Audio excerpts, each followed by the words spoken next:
It's good to see all of you tonight. Thank you for being here with us. If you have your Bible, you can turn to the book of Ezra, and we'll be starting there with the reading that Michael did.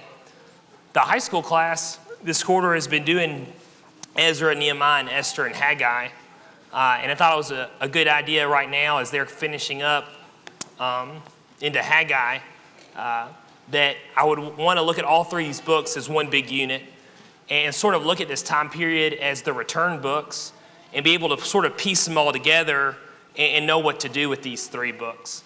These three books are a little bit different than the rest of the books of the Old Testament. They're histories like you read when you read Genesis or Exodus or the Kings or Samuel. You know, they're in the history section, but they're very personal. And it seems to be that especially Nehemiah, it's almost like we have a biography, an autobiography or a journal of Nehemiah, and it's presented here as a history. It's one of the few times we read the histories in the Old Testament and it's written from the first person perspective, where most of the histories in the Old Testament are written from the third person perspective. So they're a little different, and I think that's because they're much more recent than the other histories of the Old Testament. That they're sort of the newest ones because they were written during the return period. And so I want to look at all these threes from a bird's eye view, and we'll make 3 points at the end that I think explain well what we're supposed to take away from these three books. And sort of doing it as a timeline. And if we can put ourselves in the moment, the Babylonian captivity happened to Judah when Nebuchadnezzar sacked the city 3 times, the third time destroying the temple. And Jeremiah had told the people that they were going to be in captivity for 70 years. The 70th year came up when Cyrus, the king of Persia, destroyed Babylon, and Belshazzar died that night in Daniel chapter 5. And many of you remember the story. It was when Belshazzar sees the handwriting on the wall. You've been weighed, you've been measured, you've been found wanting. And Daniel explains to him that God had removed Babylon from him, and the Persians were going to win tonight. And that's exactly what happens. When we read Ezra chapter 1, we learn that Cyrus the Great, the Persian emperor, one of the first things he does after he seizes Babylon is he releases all the Jews to go home. And historically, he releases more than just the Jews. He releases all the captives that Babylon had taken over the years. And it's like, guys, what are you doing here? Just go home and build your cities and create jobs so I can come back and tax you later, you know? And so there was a logical idea behind releasing all the captives. Ezra says that Cyrus was very specific when it came to the Jewish people, that he told the Jewish people to go home, to rebuild Jerusalem, and especially to take the precious things that Nebuchadnezzar had taken out of the temple of God and return them to the temple in Jerusalem. If you look at verse 7 of Ezra chapter 1, it says, King Cyrus also brought out all the articles of the house of the Lord when Nebuchadnezzar had taken from Jerusalem and put into the temple of his gods. And Cyrus, king of Persia, brought them out of the hand of Mithridates, the treasurer, and counted them out to Shebazar, the prince of Judah. This is the number of them. And I'm not going to read all the number of them, but those are all the articles that belong to the house of the Lord. Y'all that are aware with this time period, how are they so easily able to find all the articles that belong to the temple? Well, because in Daniel 5, Belshazzar got them all out to have his party with. So they're right there. And then that night, Cyrus takes Babylon. So they're still on the table. So he's able just to collect them all. And I wonder, with the advice of Daniel, is sent back home. And so now all the treasures of the temple are supposed to return home to Jerusalem. And Cyrus the Great has given this edict for the people to rebuild the temple. Zerubbabel is the man chosen for the job. And Ezra chapter 1 and chapter 2 explain that Zerubbabel is going to go home to Jerusalem. He's going to lead a group of priests and a lot of people. And their plan is to go home and rebuild Jerusalem and rebuild the temple. We care about Zerubbabel. Why? Because he's the ancestor of Joseph and Mary, the parents of Jesus.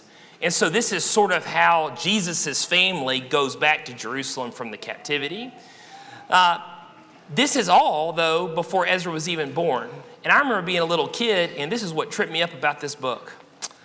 Ezra chapter 1 through 6, Ezra hadn't even been born yet. Ezra's story begins in chapter 7. And what Ezra does in this book is he basically says, let me catch you up to speed about what's going on the past 88 years since Daniel closed up his book. And that's a long time, 88 years. By the time Ezra arrives to Jerusalem, Zerubbabel had arrived there and started the reconstruction 88 years before. And if I did my math right, that means that if we're Ezra, that means that Zerubbabel returned to Jerusalem like in 1937. That's how long ago it would have been. Clayton Barnes would have been 2 years old. Am I right? I think I'm right. And so, hey, like that's an incredible amount of time. Ezra probably didn't know Zerubbabel. And it was sort of all fresh that Zerubbabel had got them all started with these things, and Ezra got to capitalize on the good work that Zerubbabel did. Now, as we read the first couple of chapters of Ezra, it was not easy for Zerubbabel to rebuild the temple. If you're reading there, beginning in chapter 4, we learn that as they begin construction on the temple, a Persian king that Ezra calls Ahasuerus stops the construction process. And the reason why is because of Israel's enemies throughout the area begin to write letters to Ahasuerus explaining that these people have always been rebels and they've always caused problems and you do not need to rebuild Jerusalem. So he stops the project. I'm not exactly sure who this Ahasuerus is. And if you want more information about it, go talk to me in the foyer, but I'm not going to get into it because we ain't going to get done and y'all are going to go, that was a fruitless discussion if I try to figure out who this Ahasuerus is up here. But it must have been a Persian king in between Cyrus and Xerxes. And that gives you, Darius. And that gives you two options. And I don't know why he calls him Ahasuerus. Ahasuerus might be the way the Persians referred to the way the Jews referred to the Persians like Pharaoh or like Caesar. And that's the word they would use to generally describe the king. I'm not sure. I'm not sure why Artaxerxes is mentioned in this chapter. Whatever, someone stops the construction of the temple. And so the people stop, and they seem to be sort of okay that the construction stopped. And that's where Haggai and Zechariah come to the rescue. Read chapter 5 with me now. Verse 1, then the prophet Haggai and Zechariah, the son of Iddo, my brain always reads that as Idaho, but it's not, it's Iddo, prophets prophesied to the Jews who were born in Judah and Jerusalem in the name of God of Israel who was over them. So Zerubbabel, the son of Shealtiel, and Yeshua, the son of Jehozadak, rose up and began to build the house of God, which is in Jerusalem. And the prophets of God were with them, helping them. And we can read Haggai and Zechariah. They're in our Bibles as well. And Haggai and Zechariah's message was pretty awesome.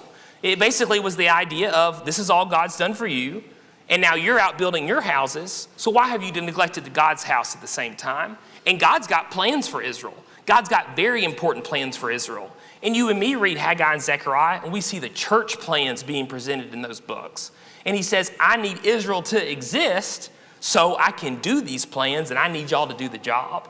So the people begin the construction process again and ask Darius, the now current Persian emperor, to give them permission to continue even though they go ahead and start. Darius the first finds Cyrus's edict in Babylon and decrees the temple to be finished. And when they get that letter here in chapter 6, it's all let's go, right? And they finish the temple, they celebrate the Passover, and that's the end of Ezra chapter 6. The temple is completed. Now, does that mean everything's perfect? No, it's not. But at least we've got a building, right? It's a start. And so now that we have a building, we can kind of begin into the next story. It'd be really nice if we could take a moment here and jump into Ezra chapter 7. But I don't think we can. We got to stop and we got to talk about Esther. Because it seems to me that Esther happens in between chapter 6 and chapter 7 of Ezra. So if you flip in your Bible past the rest of Ezra and past Nehemiah, and then we get here to Esther, let's start talking about the story that happens in Esther. Esther might happen in 460. And the reason why we think that is because of what is going on in Persia in the first few verses of the book. In chapter 1 of Esther, starting in verse 1, it says, now it came to pass in the days of Ahasuerus. And again, that's kind of like the word Caesar or the word Pharaoh. We don't have necessarily who he's talking about. This was the Ahasuerus who reigned over 127 provinces from India to Ethiopia. And in those days, when King Ahasuerus sat on the throne of his kingdom, which was in Shushan, the citadel, that in the 3rd year of his reign, he made a feast for all his officials and servants, the powers of Persia and Media, the nobles, the princes of the provinces being before him. And he showed the riches of his glorious kingdom and the splendor of his excellent majesty for many days, 180 days in all. The man threw a party for 180 days. I can barely throw a party for 45 minutes before I want people out of my house. But this man threw a party for 180 days. Did he have money? He had an incredible amount of money. And whoever the writer of Esther was, he tries to identify the Ahasuerus by how many provinces that Persia commanded during that time period. He says it was 127 provinces, all the way from India, all the way to Ethiopia, which makes most traditional historians of the Bible think we're talking about Xerxes the First. And that kind of matches. And maybe you care about this, maybe you don't, and that's fine. Xerxes the First was the most powerful Persian emperor that ever was. He was at the height of the empire's kingdom. He's the one that often would go to Greece just to pick a fight with them to see if he could beat them or not. And he often did beat them. And he's sort of what caused Alexander the Great, because he finally got the Greeks to stop beating each other up and start working together to beat the Persians up. And so Xerxes is this very important political figure throughout history. And this is probably, in my mind, the one that Esther ends up being married to. Well, now that Xerxes first is the king and he's throwing this party for 180 days, probably after one of these Greek wars, he embarrasses his wife. His wife turns around and embarrasses him because he's a fool himself. And he divorces her and puts her away just because of the embarrassment. And they go out together and they start making some dumb laws of things that are already true, I guess just to make even a bigger point that he wasn't going to put up with this. Now, when he returns home after many days, he remembers, oh, wait, I divorced my wife. And it's almost like he forgot the way the story plays out. This is not the brightest character. And he's like, I probably need a new wife. And so, the guys that work for him start working to find him a new wife. Well, lo and behold, after almost basically like a terrible reality TV show, Esther ends up being chosen to be the man's wife. And it's because she's beautiful and she's smart. And the people that take care of all the women really like her already. So they kind of tell her what to do and tell her what to say to Xerxes to make her be found favorable in his eyes. And he ends up marrying Esther. We learn that Esther here in chapter 2 is a Jew, and her cousin is a man named Mordecai. If you look at me in chapter 2, verse 5, it says, in Shushan, the citadel, there was a certain Jew whose name was Mordecai, the son of Jair, the son of Shemaiah, the son of Kish, a Benjamite. Kish has been carried away to Jerusalem, from Jerusalem, with the captives who'd been captured by Jeconiah, king of Judah, who Nebuchadnezzar, the king of Babylon, had carried away. And Mordecai had brought up Hadash, that is Esther, his uncle's daughter, for she was neither father nor mother. The young woman was lovely and beautiful. When her father and mother died, Mordecai took her as his own daughter. And so Mordecai here is taking care of his younger cousin Esther, and she's found herself to be married to the emperor. Well, how about that, right? Mordecai apparently is someone well-to-do himself, and he's part of the emperor's administration somehow. We learn also that there's a man named Haman in chapter 3 who's also part of the administration of the Persian kingdom. And what we learn about Haman is Haman doesn't really like Mordecai that much, and Mordecai doesn't like Haman that much. Do y'all have coworkers you don't like? Probably. I don't. But I'm sure you do. These coworkers, one of them's trying to kill the other one. And he's constantly trying to figure things out so he can kill the other one. And he eventually comes up with this grand plan that he's going to exterminate all the Jews in the empire. And he gets Ahasuerus, the emperor, on board with it and sign it as an executive order, right? And they've got a date planned that they're going to exterminate all the Jews. Well, in the meantime, Mordecai uncovers this plot and comes to terms that it might be that Esther has found herself in this very position to stop this heinous plot and save God's people. And look with me here in chapter 4. This is what Mordecai says to Esther about the very thing. He says in verse 13, and Mordecai told them to answer Esther, do not think in your heart that you will escape the king's palace any more than all the other Jews. For if you remain completely silent at this time, relief and deliverance will arise from the Jews from another place. But you and your father's house will perish. Yet who knows whether you have come to the kingdom for such a time as this? And God's never mentioned in Esther, but he is inferred to, which is that Mordecai says this is a terrible plot. And he says, don't think so boldly of yourself that God necessarily needs you to save his people. He says God can raise up somebody else to solve the problem. But right now he's got you in the position and he's asking you to go to the mound and pitch, right? And if you'll go to the mound and pitch like God needs you to go to the mound and pitch, well, I think that God's going to be able to save his people through you. Because who knows how in the world you came to this position at such a time as this. And usually when we teach Esther, we teach it as a story of the providence of God, that God provided here without having to reveal himself. He provided through Esther finding herself in this position.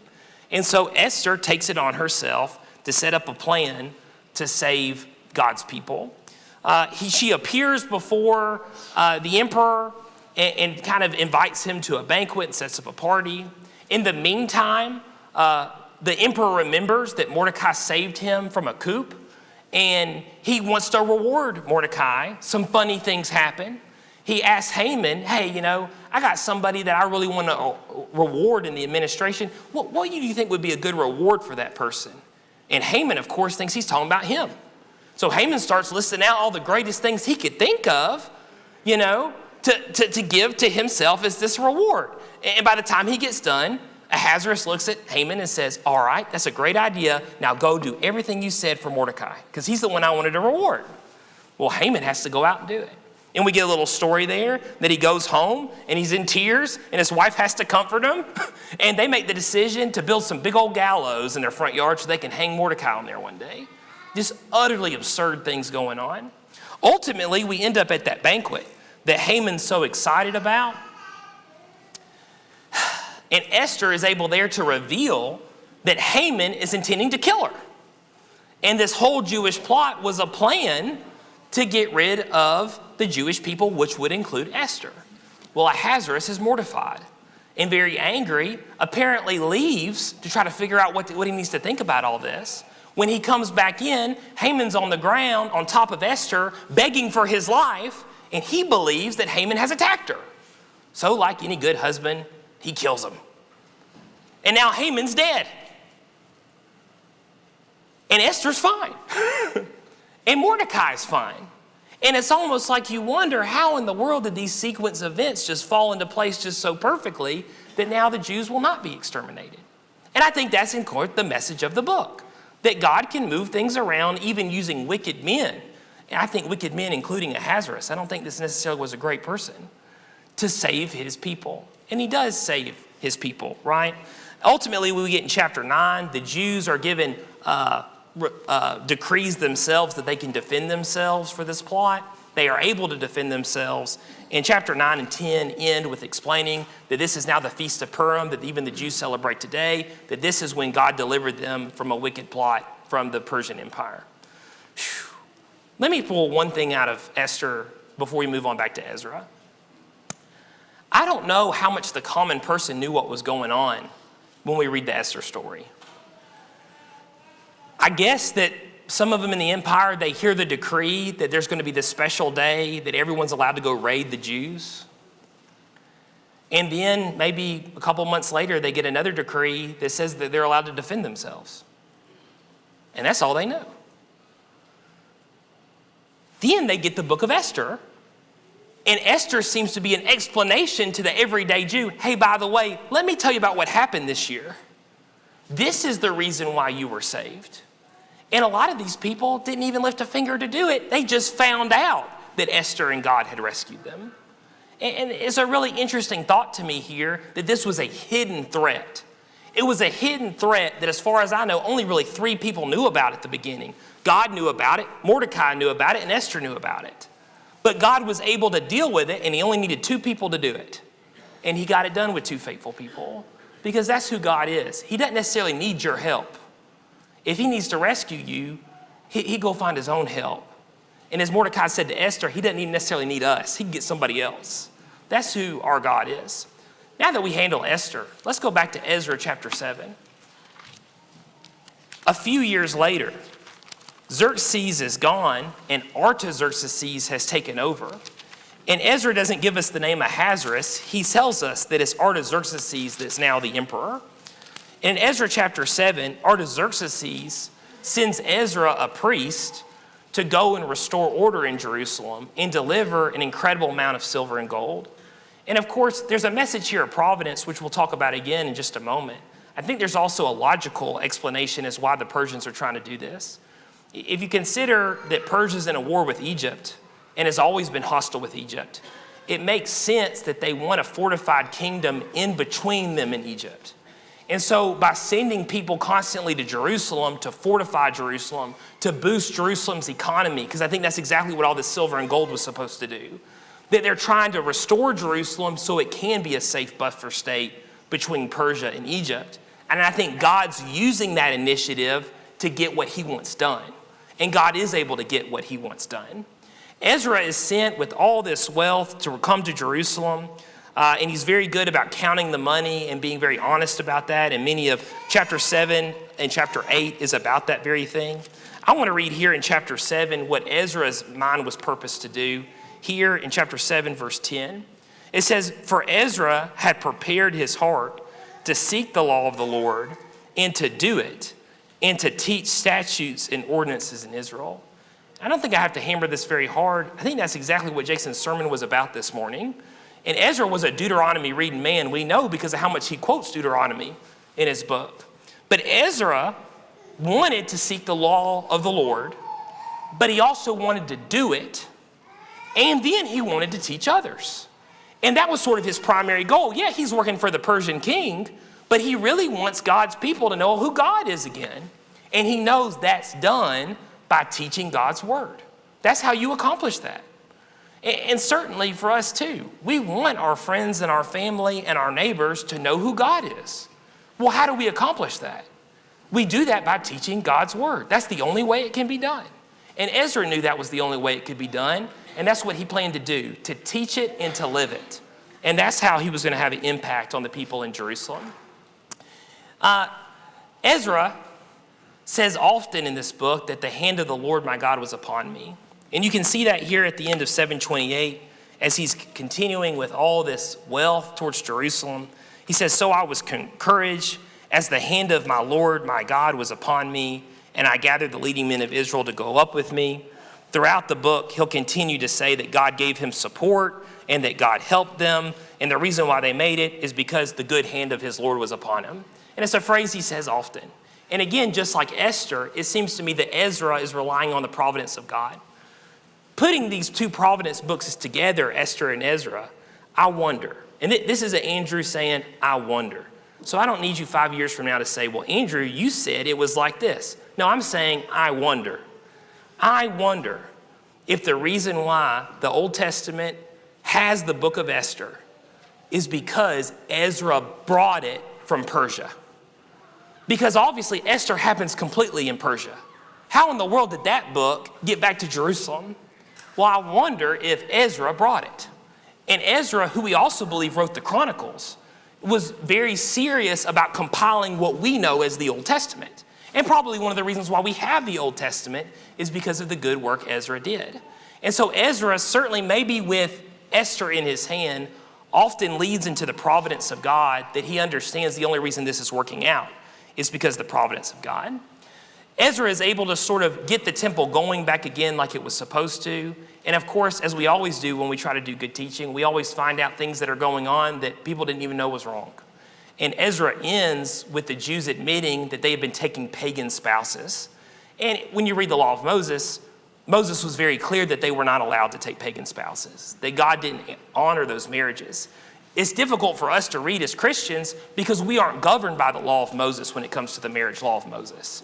No, we're governed by the marriage law of Christ in Matthew 19, where Jesus is going back to the marriage law of the garden that the Father created when he created Adam and Eve.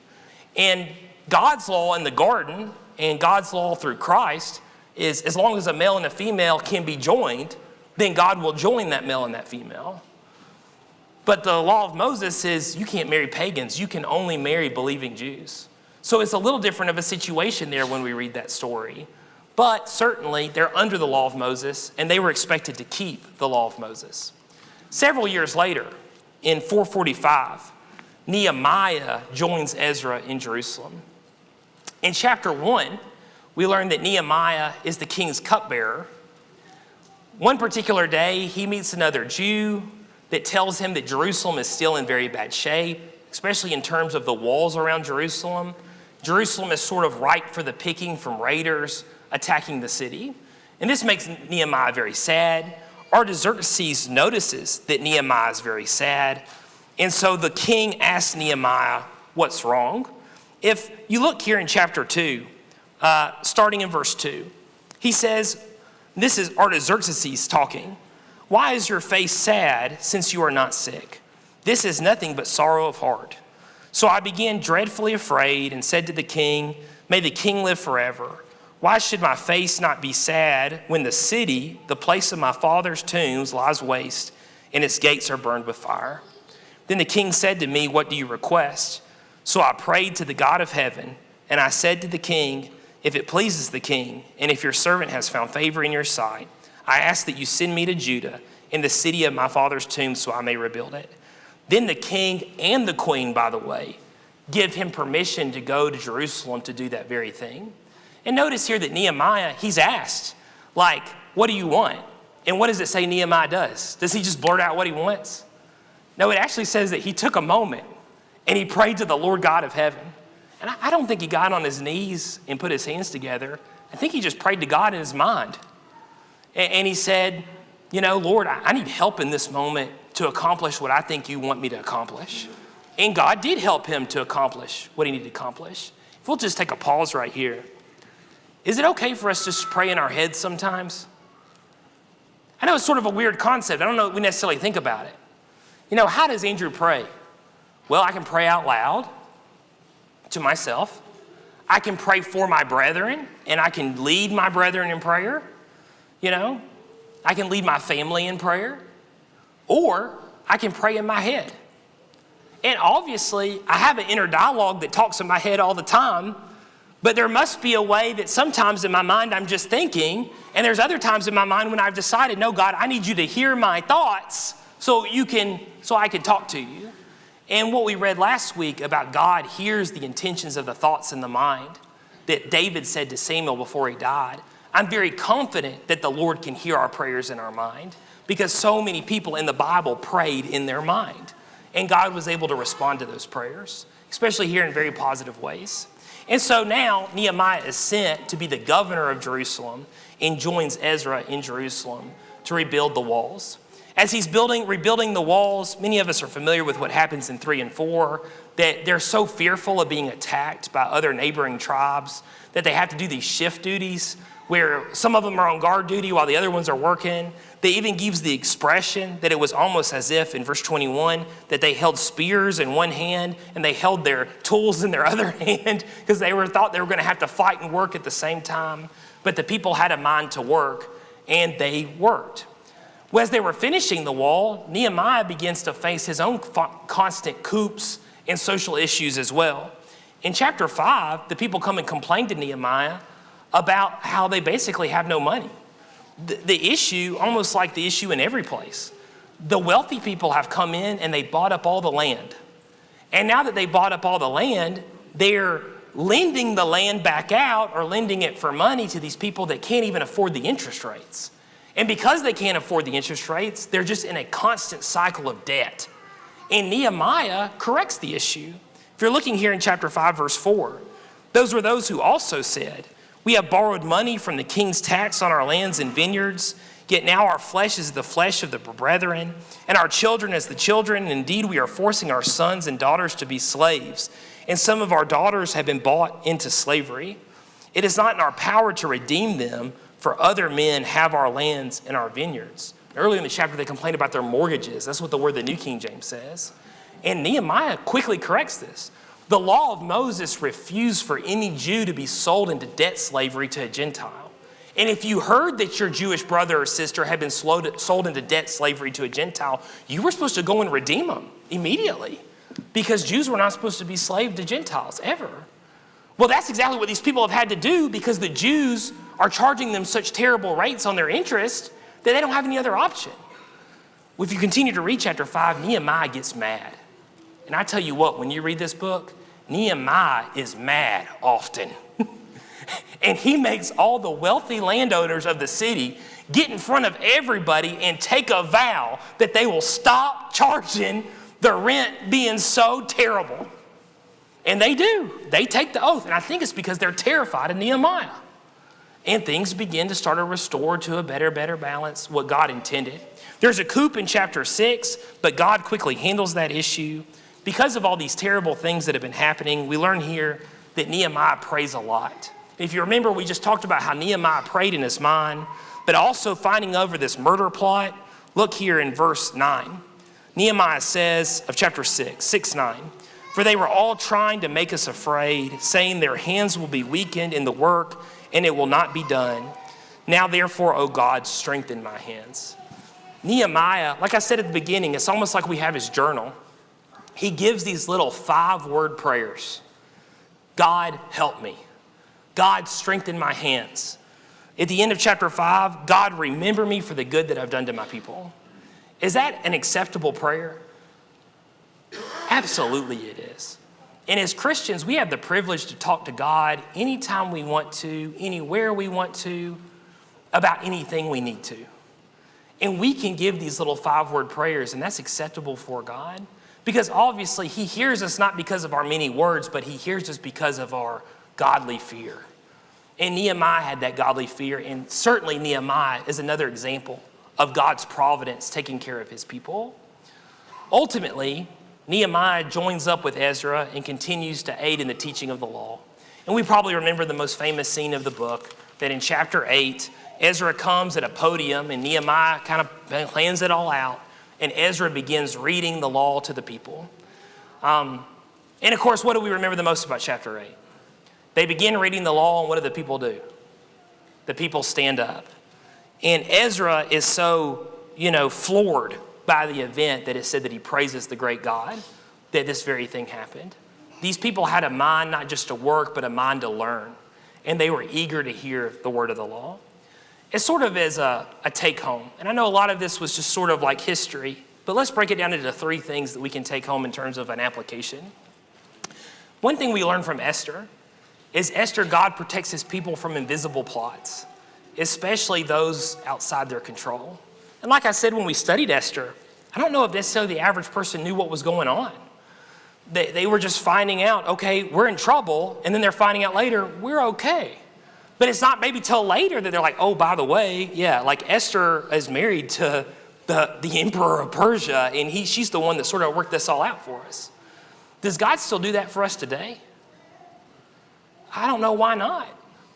And sometimes I'm fearful. And of course, we're being taught to be fearful constantly, aren't we? That we need to be concerned and worried about every invisible plot that you can't see and then you don't know about, and every conspiracy that's going to hurt God's people, and we're sick and worried to death about it. But what have we learned from Esther?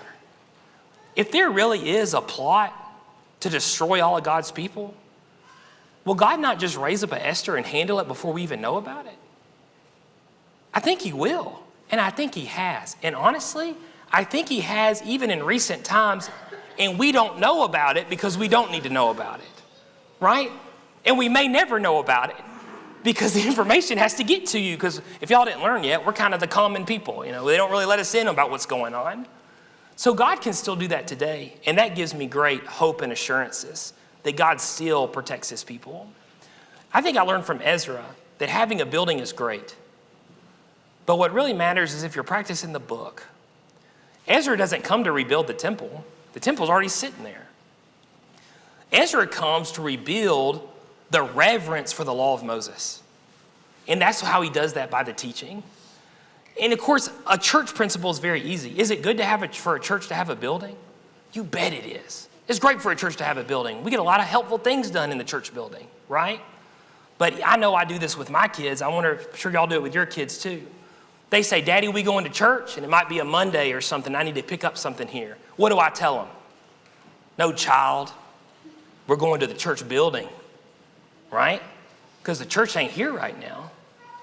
The building's helpful, but what really matters is the people inside and whether they're practicing the books or not. Because if we're not practicing the books, we don't have fellowship with God. And certainly I think Jason covered those things today. You know, we have to go too much detail into it. But Ezra would be definitely about that point. And ultimately, Nehemiah teaches us this. Walls are good. And I think we could go a step further, especially looking at the reforms that Nehemiah does, whether he fusses at the landowners for charging treadable mortgage rates that was against the law of Moses, or even what we didn't cover, apparently there was some guy living in the temple, and Nehemiah finds out and goes up and has to evict him. He's like, people aren't allowed to live in the temple because that was against God's law. Well, I think Nehemiah would agree as well, though, spiritual walls are good too. And let me clarify what I mean by that. I think 1 Corinthians 5 is a good explanation of what I mean by spiritual walls.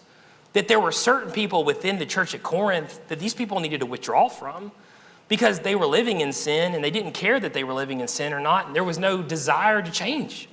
And Paul tells us to withdraw from such people. As well, though, Paul clarifies that I'm not talking about not spending time with people in the world. Because if you decided you were going to spend time with anybody of the world and you're going to build walls around the whole world, Paul says you'd have to escape the world.